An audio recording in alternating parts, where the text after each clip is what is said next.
సకల దేవతా స్వరూపుడు శ్రీ షిరిడి సాయినాథ్ మహారాజ్ గారి పాదార విందాలకు శిరస్సు వంచి నమస్కరించుకుంటూ, రామభక్తుడైనటువంటి డాక్టరు నేను షిరిడి వచ్చి ఒక మహమ్మదీయుడికి నేను నమస్కరించడానికి నా మనస్సు ఇష్టపడడం లేదని చెప్తారు. దానికి ఆ డాక్టరుకి వారు చెప్తారు, నువ్వు నమస్కరించాల్సిన అవసరం లేదు, నువ్వు షిరిడి మాతో పాటు రమ్మని చెప్పి చెప్తారు. షిరిడి చేరి బాబాను చూచుటకు వాళ్ళంతా మసీదుకు పోతారు. అందరికంటే ముందు డాక్టర్ బాబాకు నమస్కరించడం చూసి అందరూ ఆశ్చర్యపోతారు. తన మనోనిత్యమును మార్చుకొని ఒక మహమ్మదీయునికి ఎట్టు నమస్కరించావని చెప్పి అందరూ అడుగుతారు. తన ఇష్టదైవమగు శ్రీరాముడు ఆ గద్దెపైన తనకు కనిపించడంచే వారి పాదాలకు నేను సాష్టాంగ నమస్కారం చేశానని చెప్పి డాక్టర్ బదులు చెప్తారు.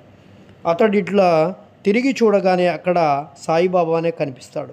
ఏమీ తోచక అతడు ఇది స్వప్నమా ఏమి, వారు మహమ్మదుడున్నట్లు వారు గొప్ప యోగ సంపన్నులైనటువంటి అవతార పురుషుడు అని చెప్పి గుర్తిస్తాడు.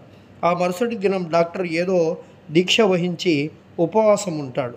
బాబా తనను అనుగ్రహించే వరకు మసీదుకు పోనని నిశ్చయంతో మసీదుకు వెళ్ళడం మానేస్తాడు. ఇట్లు 3 రోజులు గడుస్తుంది. 4వ దినము తన ప్రియ స్నేహితుడు ఒకడు ఖాందేశ్ నుండి రాగా